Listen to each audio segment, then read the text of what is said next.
ससुराल का घर। रानी रसोई में काम कर रही है। सविता बैठी हुई है और उन पर नजर रख रही है। सविता कड़क आवाज में, रानी, ये सब क्या है? तुम्हारी तैयार की गई दाल इतनी पतली क्यों है? माँ जी, मैं कोशिश कर रही हूँ कि सब ठीक हो जाए, लेकिन दाल थोड़ी पतली हो गई है। कोशिश से काम नहीं चलेगा। तुम हमें अपने घर का खाना नहीं खिला सकती हो। नीरज कमरे में आता है। नीरज माँ की ओर, माँ, रानी ने बहुत मेहनत की है, थोड़ा धैर्य रखो। धैर्य? तुम्हारी बहन गौरव की पत्नी भी इसी तरह की थी, और देखो आज वो कहाँ है। घर के बाहर बगीचे में गौरव और रानी बगीचे में बैठते हैं, बातें कर रहे हैं। गौरव मुस्कुराते हुए, रानी, तुम परेशान मत हो, माँ की बातें तो उनकी आदत में है। भैया, मैं बस समझ नहीं पा रही कि मैं उन्हें कैसे खुश कर सकती हूँ। गौरव समझाते हुए, तुम अपने आप को मत बदलो, तुम्हारी अच्छाइयाँ ही तुम्हारी ताकत है। रात का समय। रानी रात को सविता के कमरे में जाकर उनसे बात करती है। माँ जी, मैं जानती हूँ कि आपको मेरे बारे में कई बातें पसंद नहीं है, लेकिन मैं सच में आपके परिवार के लिए सब कुछ सही करना चाहती हूँ।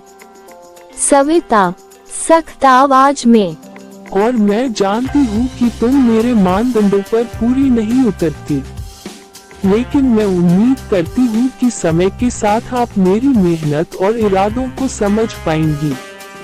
सविता थोड़ी सोच में पड़ जाती है। कुछ महीने बाद रानी ने घर में अच्छे बदलाव किए हैं और सविता ने उसके प्रयासों को समझा है। परिवार एक साथ खाना खा रहा है।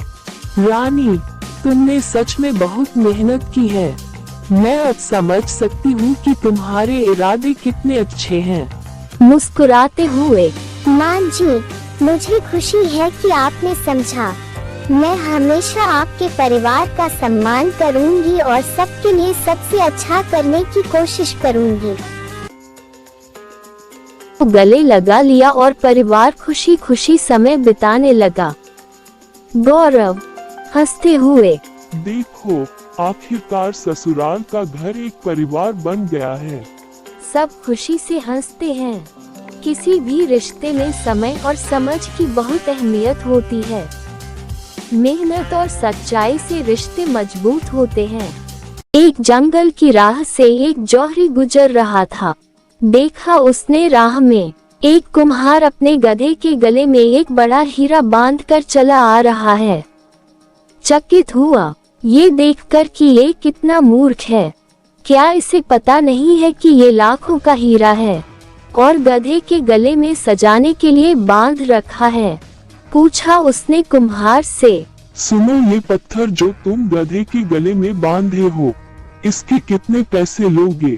कुम्हार ने कहा, महाराज, इसके क्या दाम, पर चलो, आप इसके 8 आने दे दो। हमने तो ऐसे ही बांध दिया था कि गधे का गला सूना न लगे। बच्चों के लिए 8 आने की मिठाई गधे की ओर से ले जाएंगे। बच्चे भी खुश हो जाएंगे और शायद गधा भी कि उसके गले का बोझ कम हो गया है। पर जौहरी तो जौहरी ही था, पक्का बनिया। उसे लोग पकड़ गया। उसने कहा, 8 आने तो थोड़े ज्यादा है, तू इसके 4 आने ले ले। कुम्हार भी थोड़ा झक्की था। वह जिद पकड़ गया कि नहीं देने हो तो 8 आने दो, नहीं देने हैं तो कम से कम 6 आने तो दे ही दो, नहीं तो हम नहीं बेचेंगे। जौहरी ने कहा, पत्थर ही तो है, 4 आने कोई कम तो नहीं। उसने सोचा थोड़ी दूर चलने पर आवाज दे देगा। आगे चला गया, लेकिन आधा फरलांग चलने के बाद भी कुम्हार ने उसे आवाज न दी। तब उसे लगा, बात बिगड़ गई, नाहक छोड़ा, 6 आने में ही ले लेता तो ठीक था। जौहरी वापस लौटकर आया, लेकिन तब तक बाजी हाथ से जा चुकी थी। गधा खड़ा आराम कर रहा था। और कुम्हार अपने काम में लगा था। जौहरी ने पूछा, क्या हुआ? पत्थर कहाँ है? कुम्हार ने हंसते हुए कहा, महाराज, 1 रुपया मिला है। उस पत्थर का पूरा 8 आने का फायदा हुआ है। आपको 6 आने में बेच देता तो कितना घाटा होता। और अपने काम में लग गया। पर जौहरी के तो माथे पर पसीना आ गया। उसका तो दिल बैठा जा रहा था, सोच सोच कर। हाय, लाखों का हीरा यूं मेरी नादानी की वजह से हाथ से चला गया। उसने कुम्हार से कहा, मूर्ख, तू बिल्कुल गधे का गधा ही रहा। जानता है उसकी कीमत कितनी है? वह लाखों का था और तूने 1 रुपए में बेच दिया। मानो बहुत बड़ा खजाना तेरे हाथ लग गया। उस कुम्हार ने कहा, हुजूर, मैं अगर गधा न होता तो क्या इतना कीमती पत्थर गधे के गले में बांध कर घूमता। लेकिन आपके लिए क्या कहूँ, आप तो गधे के भी गधे निकले। आपको तो पता ही था कि लाखों का हीरा है और आप उसके 6 आने देने को तैयार नहीं थे। आप पत्थर की कीमत पर भी लेने को तैयार नहीं हुए। यदि इंसान को कोई वस्तु आधे दाम में भी मिले तो भी वो उसके लिए मोल भाव जरूर करेगा, क्योंकि लालच हर इंसान के दिल में होता है। कहते हैं न चोर चोरी से जाए, हेरा फेरी से न जाए। जौहरी ने अपने लालच के कारण अच्छा सौदा गंवा दिया। धर्म का जिसे पता है उसका जीवन अगर रूपांतरित न हो तो उस जौहरी की भांति गधा है। जिन्हें पता नहीं है वे क्षमा के योग्य है, लेकिन जिन्हें पता है उनको क्या कहें। शहंशाह बहुत न्यायप्रिय शासक थे। उन्होंने अपने महल के प्रवेश द्वार पर एक घंटा लगवा दिया था। जिसको भी शिकायत हो वह उस घंटे को बजा सकता था ताकि शहंशाह आवाज को सुनकर न्याय कर सके। उनके राज्य में गरीब अमीर, छोटे बड़े सबसे साथ न्याय किया जाता था। शहंशाह की दृष्टि में कानून सबके लिए बराबर था। शहंशाह अपराधी को दंड और निर्दोष को क्षमा करके सबके साथ न्याय करते थे। कई लोग न्याय के लिए शहंशाह के दरबार में अपनी शिकायतें लेकर आते थे। शहंशाह की पत्नी नूरजहां एक दिन धनुर्विद्या का अभ्यास कर रही थी। नूरजहां ने कुछ चुने हुए निशानों पर ही तीर चलाए। अभ्यास करते करते एक तीर नूरजहां ने हवा में चलाते हुए नदी की तरफ चला दिया, जो वहीं कहीं गिर पड़ा। इसके बाद नूरजहां अपने महल लौट आई। कुछ देर में महल के प्रवेश द्वार पर लगा हुआ घंटा जोर जोर से बजने लगा। पहरेदार ने देखा कि एक धोबन सिस्कियां लेकर रो रही थी। उसके पास जमीन पर एक मृत शरीर रखा था और उसके हाथ में खून से सना हुआ तीर था। पहरेदार उस धोबन को शहंशाह के पास ले गया। धोबन शहंशाह को सलाम करके इंसाफ की दुहाई देने लगी। उसने शहंशाह को तीर दिखाते हुए कहा, हुजूर, इस तीर से किसी ने मेरे पति को मार डाला है, मुझे विधवा और मेरे बच्चों को अनाथ बना दिया है। अब मेरी और मेरे बच्चों की परवरिश कौन करेगा?